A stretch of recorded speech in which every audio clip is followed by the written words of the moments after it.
Water storage. If for some crazy reason, no, I shouldn't say crazy. If for some reason you folks want to store water, yeah, how do you do it? What kind of water? What about the little tablets and all the good stuff? All right, I went ahead many years ago, during my single years, I used to go to all the food shows and stuff, and I met Dr. Akagi. Dr. Akagi is the founder of Emergency Essentials. He sold the company, right? But he has his PhD in chemistry.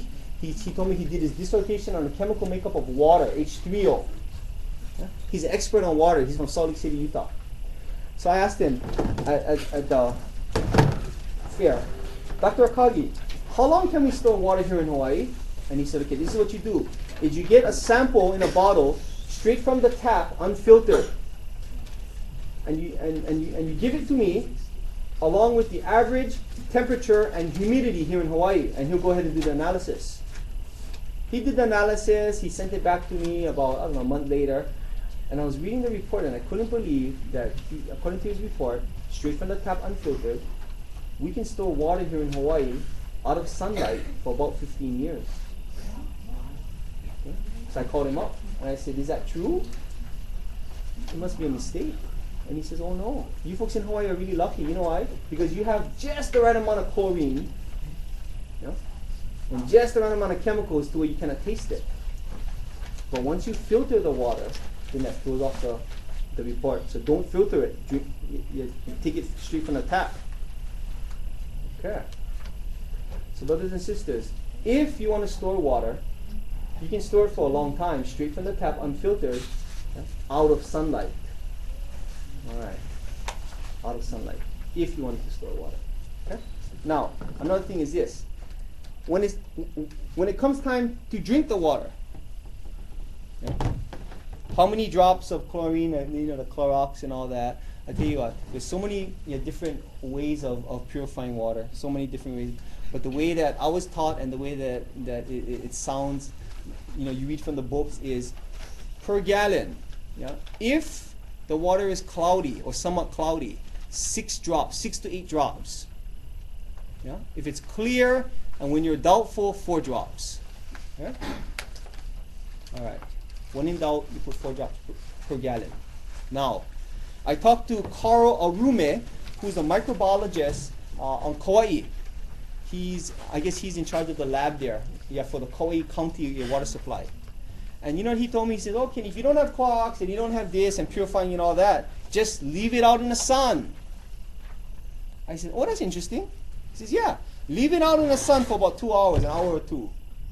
And that'll kill a lot of the bacteria in there.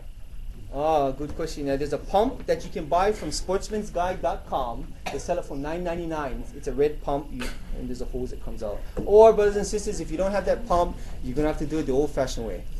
The same way that we used to clean the fishbowl. Siphon, and then as soon as it gets about halfway and it's manageable, then you kind of tilt it over again with the bucket on the bottom. Oh yeah, you have your water heater, your bathtub, your sinks, because, brothers and sisters, we use so much non-potable water. Yeah, non-potable meaning non-drinkable water. So much So yeah, I mean, you could. Yeah, you fill up your sinks, fill up your bathtub. As long as it can hold the water. Yeah. The 55-gallon drum, brand new from Fiberglass Hawaii, is about $80. And brothers and sisters, we are thrifty people. $80, yikes. Okay. I used to get mine. Actually, I still get mine from, and maybe I shouldn't tell you, but I will anyway. Aloha Made, the juice company.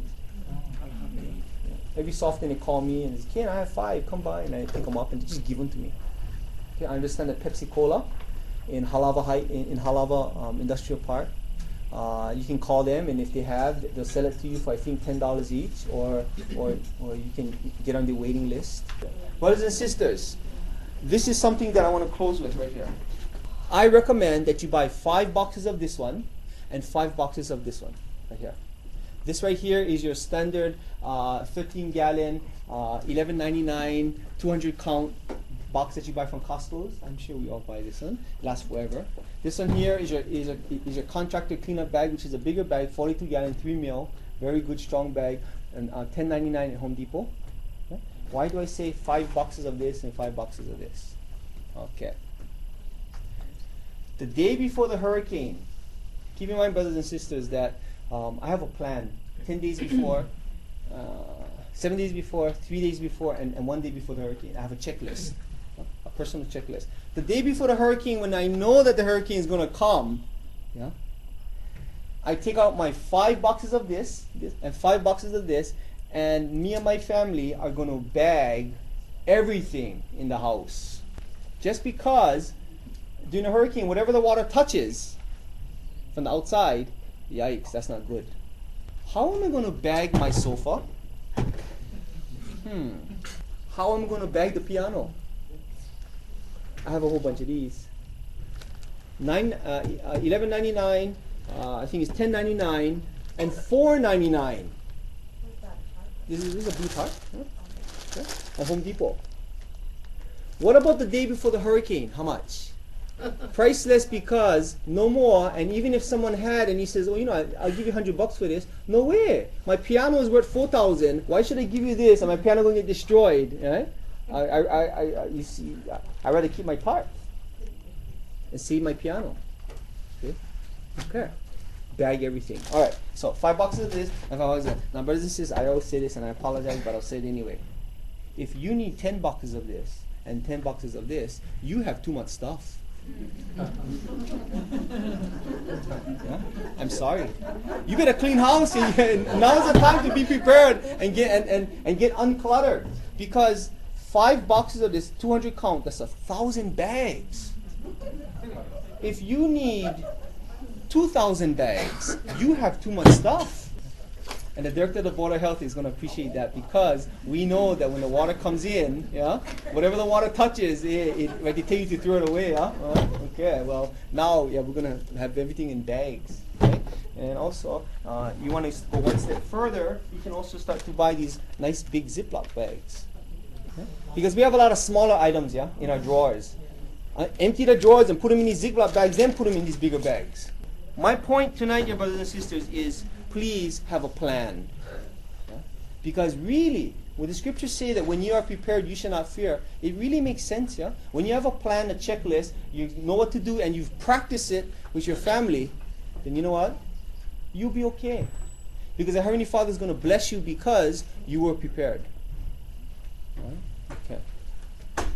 I went to this one workshop, and the Civil Defense went ahead and made a statement, and I thought that this was so wonderful. He said that the day after the hurricane, please, in your minds, tell yourself that help is not on the way. Okay? Not on the way. Okay? You're on your own. And that's why the day after the hurricane is the most important. Okay? And you better believe that the day after the hurricane, I'm going to make sure my family's okay. Then I'm going to go walk down the street to make sure that family's okay, you know, the member. Then I'm going to walk a little bit more down to make sure that. I'm going to make sure, because that's the critical day. It's the day after. And eventually, when I see the bishop or my high priest group leader, I'll make a report.